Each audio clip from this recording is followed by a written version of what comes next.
Olá, que bom que você está aqui comigo. Eu sou Jeremias Gomes e esse é o Vida e Companhia.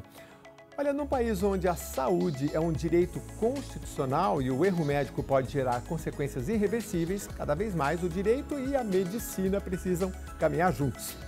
Mas como é que funciona essa área tão específica do direito? Quais os desafios de quem defende médicos, pacientes e instituições de saúde?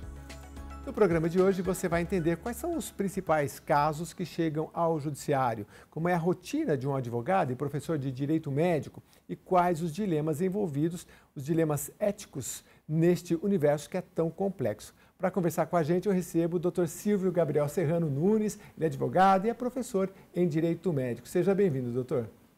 Olá, prezadas e prezados. Muito obrigado, Jeremias, muito obrigado, TV Alesp, para conversarmos aqui sobre um ramo tão fascinante na área do direito, que é o direito médico e o direito à saúde.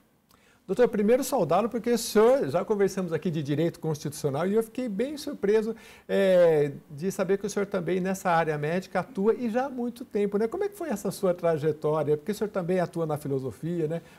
Aliás, filosofia e a questão médica e jurídica também são próximas, né? Sim, na verdade eu sou professor, né, do mestrado em Direito Médico da Unisa, que é o primeiro mestrado, né, acadêmico em Direito Médico do país. Foi fundado pelo professor Lewandowski e eu fui convidado para fazer parte, né, e ministro as disciplinas de metodologia científica, bioética e Direito Administrativo da Saúde.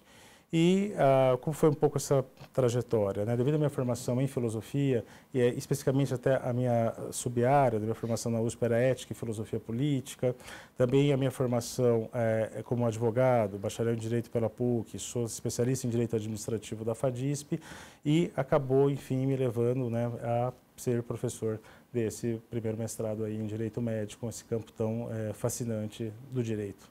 Tem muita demanda, doutor? Muitos alunos? Sim, há várias demandas, há demandas de advogados, operadores do direito em geral, nós temos alunos, né, que procuram, que são juízes, membros do Ministério Público, advogados públicos, porque essa questão da judicialização, tanto da medicina, a judicialização da saúde, e mais tem crescido. Então, a ideia de fazer debates profundos e produzir um conhecimento consistente para dar respostas para a sociedade tem sido uma demanda crescente. Uhum. Aliás, doutor, a gente conversava um pouquinho antes a questão, por exemplo, nos Estados Unidos, que o número de processos são muito grandes, né? Eu acho que no Brasil isso vem aumentando, e na medida em que as pessoas vão tendo mais consciência dos seus direitos, né? A gente fala aqui, a gente está numa casa legislativa e não é incomum as pessoas não saberem que têm direitos básicos em relação à saúde. Por exemplo, de ter o direito ao acompanhante a um idoso, né? Muita gente não sabe, aí chega lá, não, o senhor não vai entrar. Eu já falei, vou entrar sim, por quê? Porque está no código do idoso, né? No estatuto do idoso, está o parágrafo aqui, eu tenho direito. Então, quando as pessoas sabem, é muito importante. Agora, é uma área realmente assim, muito delicada, né? Porque quando se trata da vida, como é que é isso, doutor? Dos dois lados, é a questão de muita informação, porque a gente está lidando com saúde e vida, não é fácil, né? Sim, muitas vezes são situações limite, algo que nos chama muita atenção, que muitos que também nos procuram acabaram tendo experiências em suas vidas, né? Ou seja, por falecimento ou por algum familiar que foi que se alega que foi vítima de um erro médico. E só um pequeno detalhe, tecnicamente desde 2024 houve uma alteração, né? Hoje em dia, pelo CNJ, Conselho Nacional de Justiça, se chama dano material ou moral decorrente da prestação de serviço de saúde. Isso as entidades médicas também muitos se mobilizaram para isso, para que houvesse essa alteração da nomenclatura. Mas enfim, e também uma coisa que me chama muita atenção, muitos também, apesar de terem o prognóstico uma determinada doença, de um determinado quadro, acabou levando ao óbito desse ente querido, fazem um registro muito profundo da seriedade com que os profissionais de saúde fizeram. E não vêm com o espírito de possivelmente responsabilizá-los, muito pelo contrário, eles têm um registro, e isso eu acho também muito bonito, é fazer uma empatia também com alguém que muitas vezes, pela vulnerabilidade emocional que aquele momento demandasse, sugerir uma responsabilização daquela pessoa. E mantém toda essa serenidade, reconhecendo também esse trabalho valoroso desses profissionais também. Muito importante. Doutor, você acha que existe um excesso de judicialização da medicina ou não? Eu acho que talvez em alguns aspectos poderíamos dizer que sim, né? O que também acaba gerando o que muitos chamam de uma medicina defensiva, que envolve também uma preocupação constante desse profissional da saúde, desse médico, estar constantemente pedindo, às vezes, exames desnecessários para poder se proteger, ou, às vezes, não assumindo riscos que são intrínsecos de certos procedimentos mais delicados, porque tem medo depois de uma ação, o que acaba não sendo positivo também para, né, o paciente.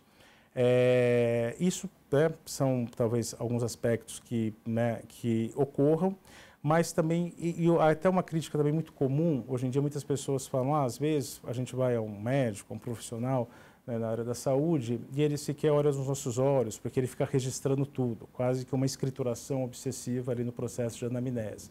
Isso também, para alguns especialistas, é um reflexo desse medo dessa judicialização, ou seja, registrar todas as afirmações desse paciente, possíveis, né, omissões que ele tenha relatado, para que haja, né, uma não responsabilização ou uma mitigação nessa responsabilização eventualmente. Mas isso também precisamos sempre pensar em termos de razoabilidade, em termos de, né, bom senso, enfim, sensatez, para que haja essa relação médico-paciente, que é sempre muito delicada, ela seja de uma forma, né, construtiva, positiva ali para ambos, né? Doutor, eu achei um estudo aqui que o senhor estava falando e eu me lembrei de um estudo muito interessante, olha, diz aqui, comunicação é a chave, comunicação é a chave, um estudo publicado na JAMA em 1997, comparou médicos com e sem histórico de ações judiciais. Resultado, os que evitavam orientações claras, riam menos e faziam visitas mais curtas apresentavam 57% mais chance de enfrentar processo. Eu tinha visto essa pesquisa há muito tempo, mas para o médico também é um dilema, porque ele é forçado no próprio, não é diagnóstico, como é que é o termo lá? Anamnese? Não. Que ele preenche todo o protocolo. O prontuário. Ele tem que preencher aquele prontuário, claro. Às vezes ele tem pouco tempo para atender, e se ele não preencher, aquilo além de ser tá definido no próprio código de ética, enfim, né? E aí ele tem que preencher, às vezes fala, pô, não está nem olhando para mim. E esses são os que têm mais chance de ser processados. Para o médico, acho que é uma boa orientação, converse bastante com o seu paciente, você vai ter menos chance de ser processado. Porque a questão da empatia, nada como diálogo, né, doutor? Mas a gente, às vezes, na correria é complicado, né, entender tudo isso. Perfeito. Médicos também, isso é muito importante dizer, são pressionados também, às vezes, por metas, às vezes há um processo também que muitos autores colocam de um empresariamento da medicina, que esses profissionais da saúde também acabam sendo muito pressionados, isso é importante também ser ressaltado e ser dito. Uma questão central e chave é o chamado consentimento informado e esclarecido, ou seja, esse paciente, ele ter consciência dos riscos, das limitações, compreender que, em regra, a atividade desse médico é uma atividade que ele vai colocar todos os meios possíveis para a cura, para a melhoria daquele paciente, mas, enfim, o resultado, às vezes, esse resultado pode ser que não venha, mas esse profissional colocou todos os meios, né, disponíveis e possíveis para essa melhora. E também muito importante essa sensibilidade também do profissional da área da saúde, que às vezes envolve até a questão de um possível questão da escolaridade desse paciente, como usar de uma linguagem também adequada para que esse paciente compreenda, entenda, tenha adesão também à prescrição, que isso é uma coisa também muito importante, essa prescrição seja questão de medicamentos, questão de um pós-operatório, porque isso também vai acabar repercutindo no resultado, né, da prática terapêutica, dessa prática médica aí, em relação ao paciente. Sim. Quanto mais diálogo, melhor.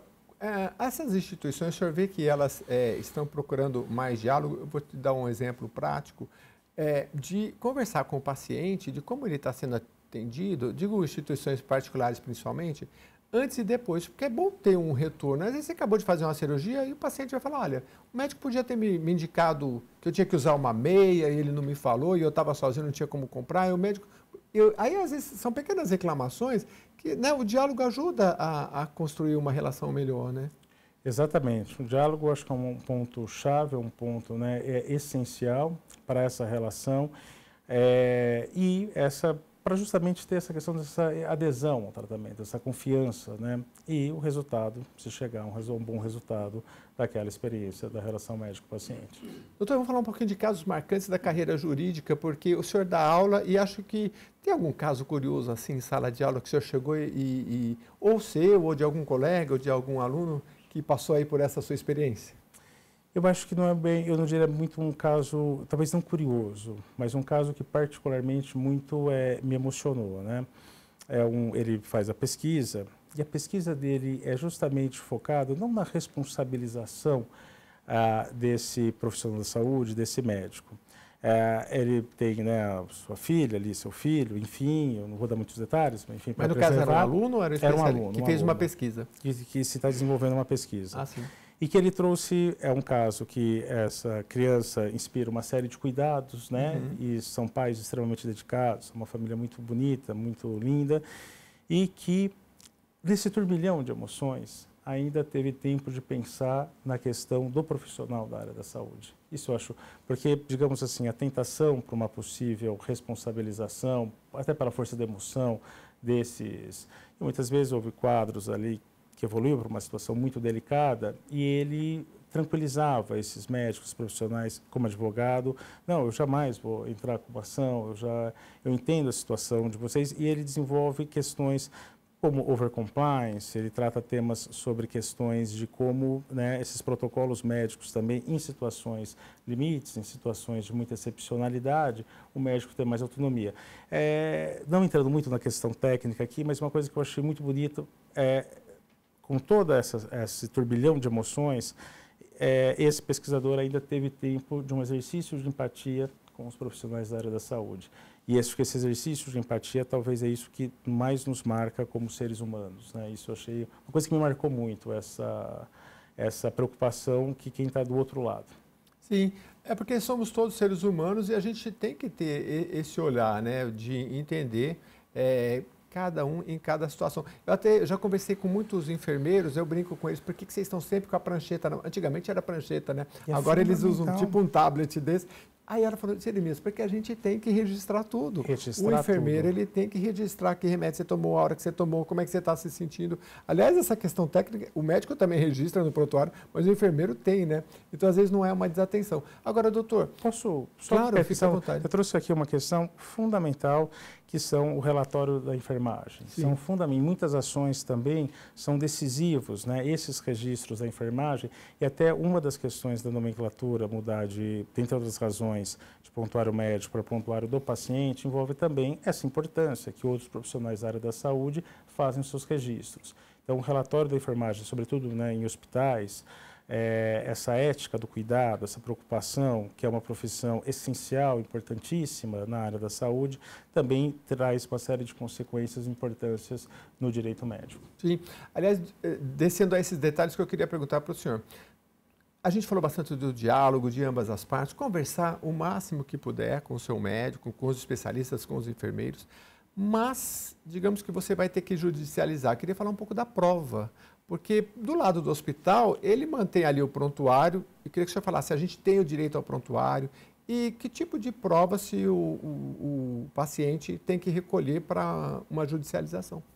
Em regra, isso é algo extremamente complexo, há uma série de questões aí, mas em regra o prontuário ele tem várias funções, né? O prontuário ele também, alguns doutrinadores, alguns autores colocam o plano de voo, né? Também se usa muito essa expressão do que seria o prontuário do paciente. O prontuário também ali tem que ter todo o registro da anamnese, o raciocínio médico.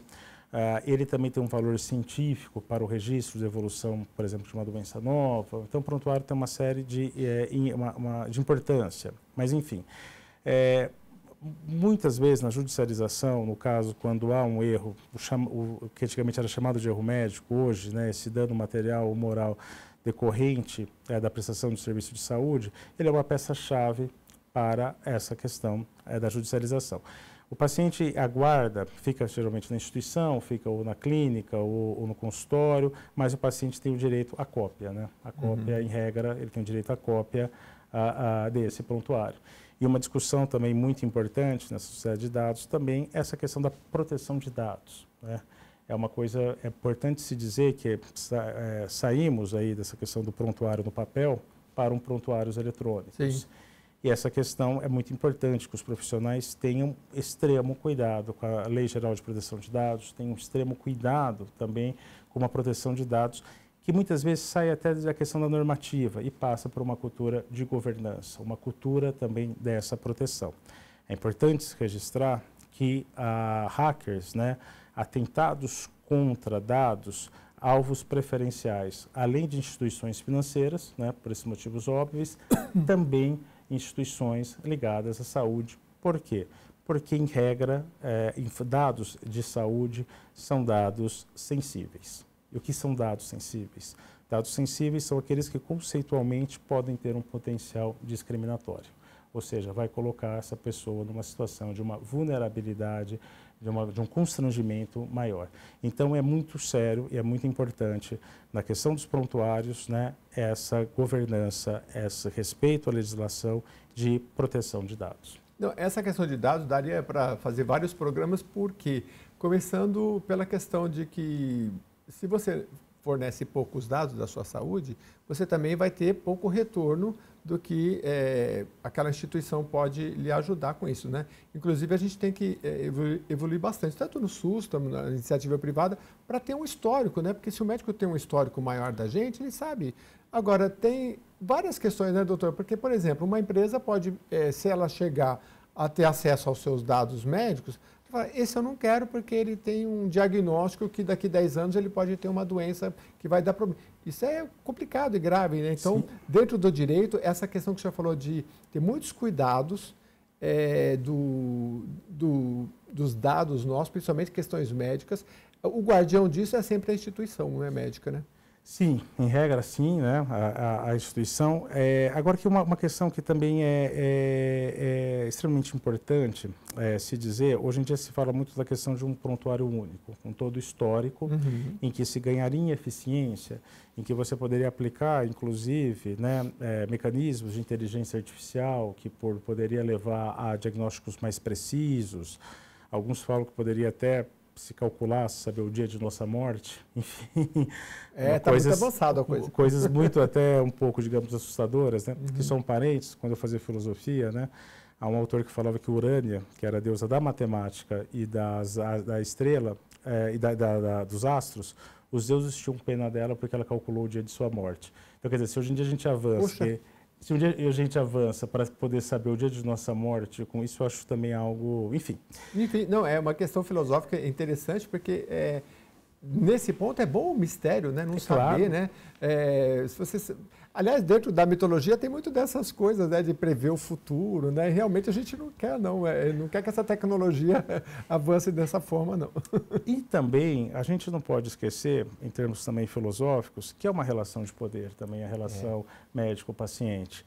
A questão, eu, muito honestamente, eu preferiria que as minhas informações de saúde que estejam fragmentadas, né, do que um relatório total, e ainda que se perdesse em eficiência.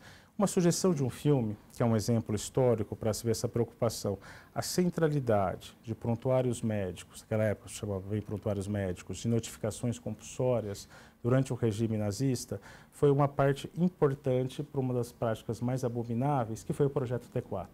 Esses médicos notificavam certas doenças, certas chamadas degenerações pelo regime, e todos nós sabemos que ali se começou um dos maiores crimes que a humanidade testemunhou, que foi o Holocausto. Fazia-se experiências médicas horrorosas a partir de... Experiências médicas e a eliminação. Essas famílias recebiam cartas que essas pessoas seriam tratadas, no fundo depois receberiam uma urna com a cinza dessas pessoas.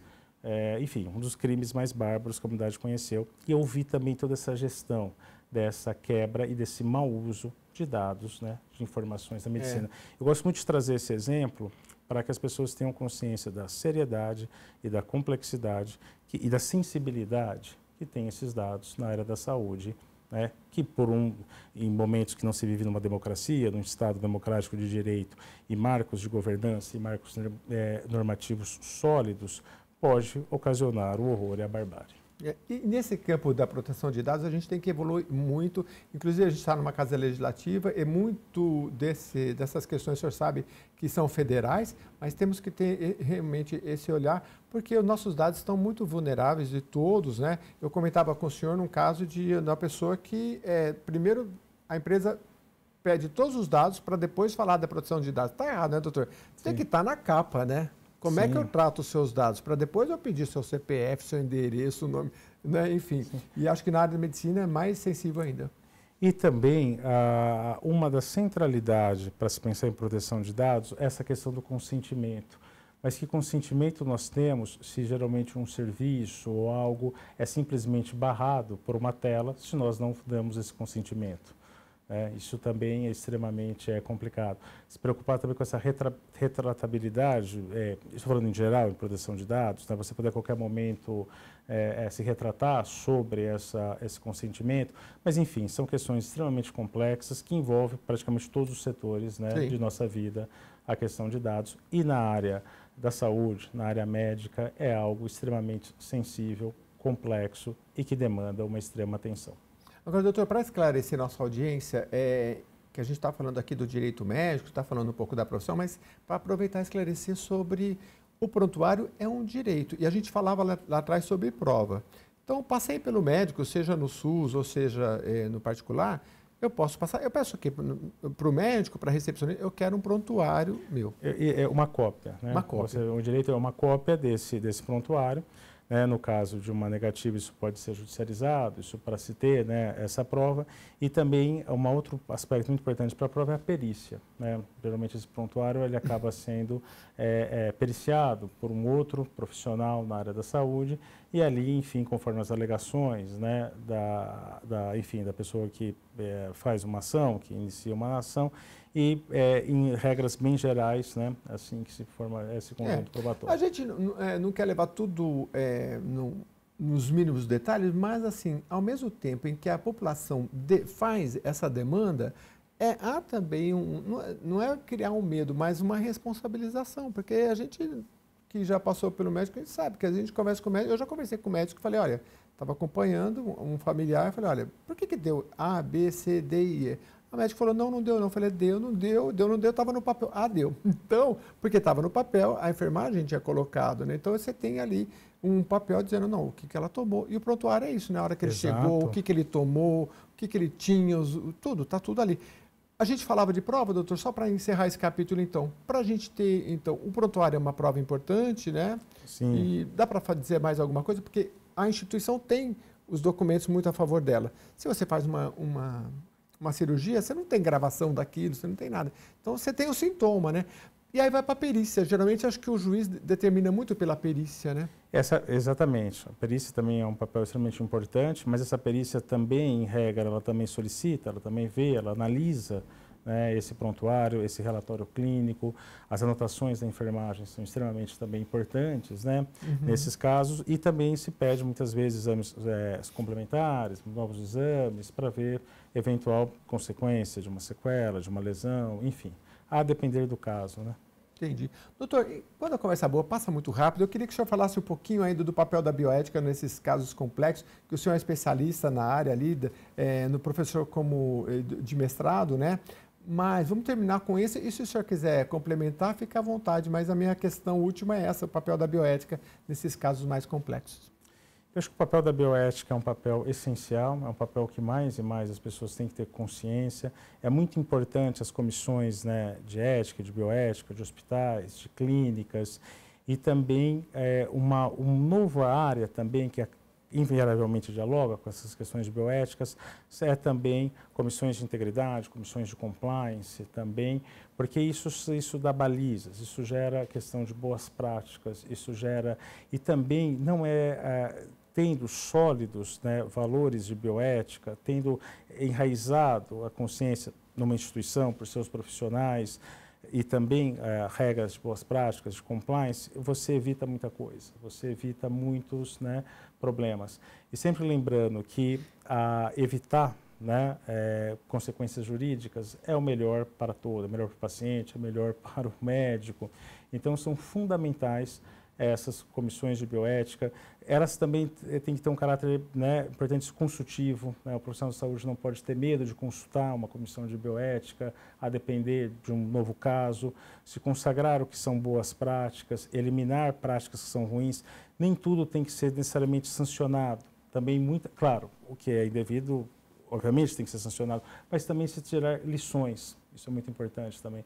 Às vezes, muitas vezes, em comissões de ética, é quase como um acidente aéreo.